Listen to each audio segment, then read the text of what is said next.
Assalamualaikum warahmatullahi wabarakatuh. Beberapa waktu yang lalu saya mendapatkan kabar yang sangat mengejutkan dari sumber yang sangat saya percaya. Dan setelah saya cek, ternyata memang hal-hal seperti ini sudah banyak dibicarakan dari medsos maupun di kalangan halayak. Di antaranya tentang adanya ramalan dari kartun The Simpsons. The Simpsons ini memang sebuah kartun yang dipublikasikan mulai dari tahun 1989 dan mendapatkan rating paling tinggi di Amerika Serikat, dinobatkan sebagai kartun terlama sebanyak 670 episode yang sudah tayang. Dan saat ini kartun ini sudah ditutup sejak 2 tahun yang lalu.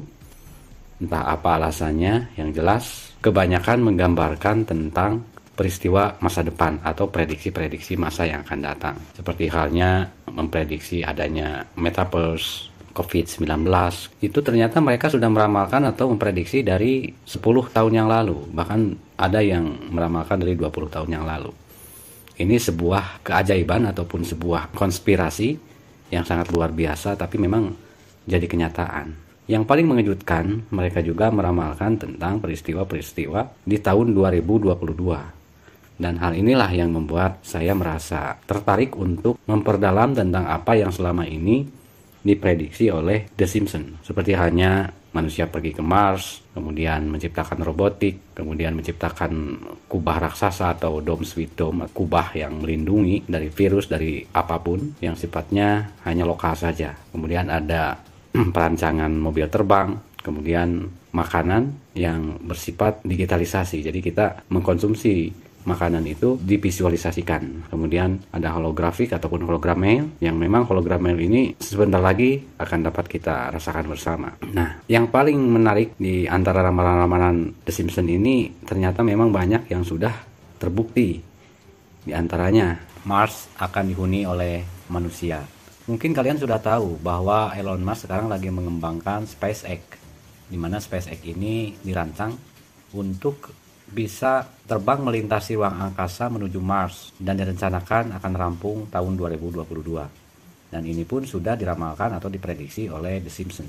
Kemudian prediksi tentang Perang Dunia Ketiga yang diawali oleh Rusia dan Ukraina ini sudah diramalkan oleh The Simpsons tahun 1995. Ini adalah prediksi yang sangat menakutkan bagi kita semua.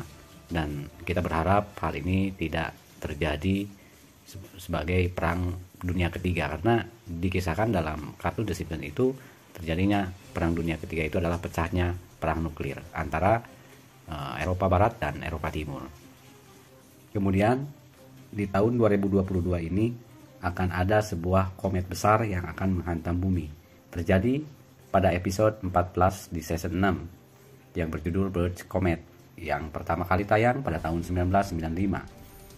Dalam tayangan ini dikisahkan bahwa Bart Simpson menemukan fakta baru bahwa ada sebuah komet besar yang sedang menuju bumi. Dan hal inilah sangat menakutkan bagi kita semua. Semoga saja hal ini tidak terjadi. Karena menurut kisah dalam kartun The Simpsons, ada peringatan besar kepada seluruh warga dunia bahwa saat itu ada asteroid raksasa yang sedang menuju bumi dan diperkirakan akan menghantam bumi pada tahun 2022. Semoga saja peristiwa yang sangat buruk ini tidak terjadi di tahun ini, atau di tahun atau di masa-masa yang akan datang. Kemudian prediksi tentang Ivanka 2028. Pertanyaannya, siapakah yang berada di balik layar The Simpsons ini? Apakah ada kekuatan besar yang menggerakkan mereka, atau yang disebut dengan kelompok 1%? Dan kita juga merasa akan lebih berhati-hati lagi, karena kedepannya bukan tidak mungkin robot melawan manusia. Ini sangat luar biasa sekali. Seperti hal yang sudah saya sampaikan, bahwa peristiwa-peristiwa itu kadang-kadang membuat kepala kita seakan-akan dibuatnya pusing. Kenapa tidak? Seolah-olah mereka itu memprediksi atau mereka itu merencanakan. Inilah yang menjadi pertanyaan besar. Apakah ini prediksi atau apakah ini sebuah rencana besar mereka? Kita belum tahu yang sebenarnya seperti apa. Kita harus hati-hati menyikapi segala sesuatunya. Jangan terlalu mengabaikan segala sesuatu yang nampak di depan mata. Apalagi dibilang bahwa ini adalah hoax, atau dibilang bahwa ini hanya menakut-nakuti saja. Seperti halnya apa yang sudah disampaikan oleh Najwa Shihab beberapa waktu yang lalu, seperti ini beritanya. Suhu memanas ekstrim. Sebagian orang terpaksa mendekam setiap hari di ruang ber-AC dengan handuk basah menyeka wajah. Nah, ini adalah sebuah cuplikan di mana Najwa Shihab menggambarkan perubahan iklim dari tahun 2030, 2040 sampai 2050 itu memang sangat luar biasa. Peningkatan suhu menyebabkan kekeringan parah di banyak belahan dunia. Apakah kita yang tinggal di Indonesia ini akan merasakan dampaknya atau tidak? Sepatutnya kita harus segera mempersiapkan diri sejak dini. Kalau kita tidak segera mempersiapkan diri, maka kita akan ketinggalan kereta. Mungkin itu kata yang paling tepat bagi saya. Pandemi bukan hanya varian COVID. Perubahan suhu, banjir, urbanisasi, dan pergerakan populasi manusia mengakibatkan penyebaran penyakit. Yang paling baru ini adalah The Simpsons, episode 9, yang tayangnya pada tahun 2013. Dalam kartun The Simpsons ini berbicara tentang lockdown, gejolak politik, geopolitik nasional, internasional yang meluas ke seluruh dunia.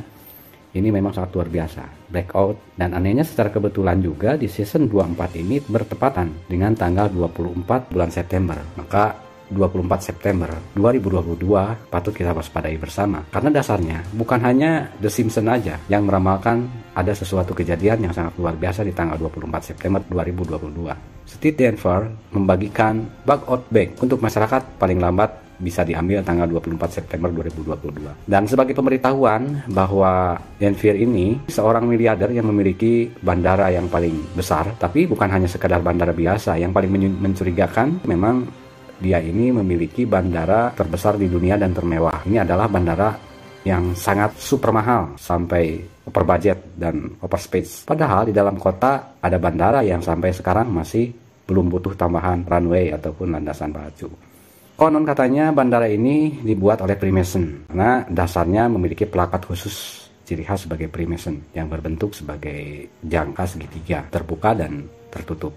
Kemudian bandara ini memiliki 4 runway dari 4 penjuru mata angin, timur, barat, utara, dan selatan. Maksudnya agar bisa simultan landing 4 pesawat berbarengan tanpa perlu berlama-lama atau berputar-putar menunggu antrian di angkasa.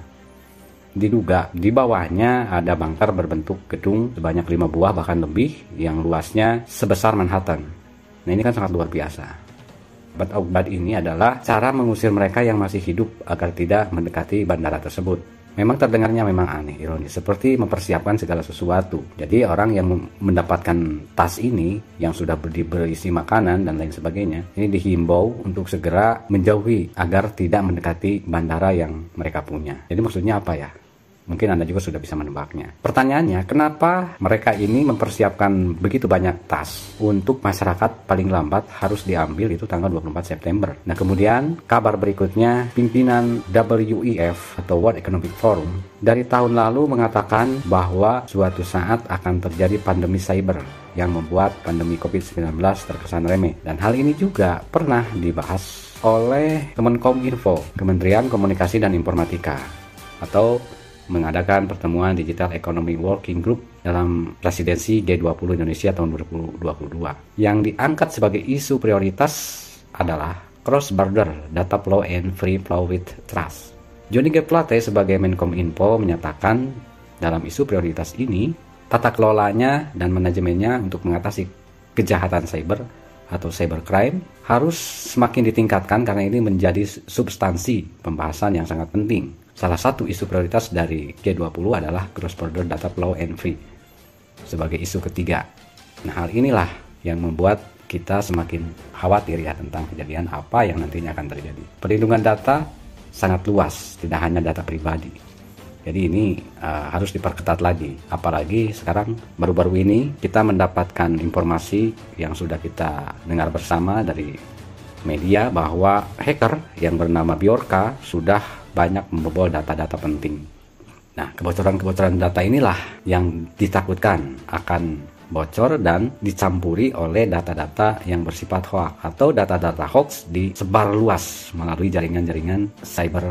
Kemudian juga Ali Al-Rubaidi menganalisis bahwa Jumat ya 23 September 2022 tepat pukul 5.07 UTC akan terjadi badai matahari akan sangat kuat menghantam bumi. Lokasinya pun disebutkan bahwa badai matahari ini puncaknya berada di wilayah Riau. Nah, inilah hal-hal yang patut kita waspadai bersama. Kemudian tidak kalah pentingnya dengan politikus asal Jerman sebagai ketua partai oposisi Jerman menyatakan bahwa pada tanggal 24 September 2022 akan jadi hari yang tidak akan kita lupakan. Nah, bagi kalian yang penasaran dengan berita-berita ini, saya sediakan link di deskripsi untuk mempelajari lebih jauh, karena hal ini juga patut kita teliti apakah ini kabarnya valid ataupun hoax. Tentang segala sesuatu yang sudah disampaikan ataupun sesuatu yang sudah diprediksi oleh mereka, kelompok 1% menimbulkan beberapa pertanyaan bagi kalangan masyarakat awam. Apakah ini sebuah konspirasi atau sebuah prediksi ramalan belaka?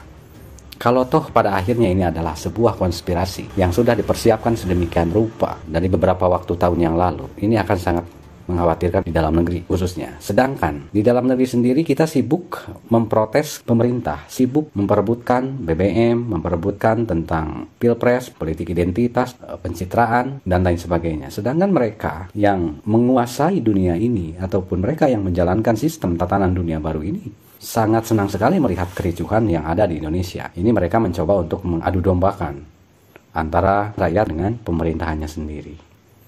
Baiklah, bagi kalian yang tahu tentang permasalahan ini dan mendapatkan informasi yang lebih valid lagi, silakan tinggalkan di kolom komentar apakah berita-berita ataupun informasi ini benar adanya atau cuman sekedar bocoran data-data yang sudah dikerjakan atau dibocorkan oleh hacker-hacker yang sudah memulai aksinya.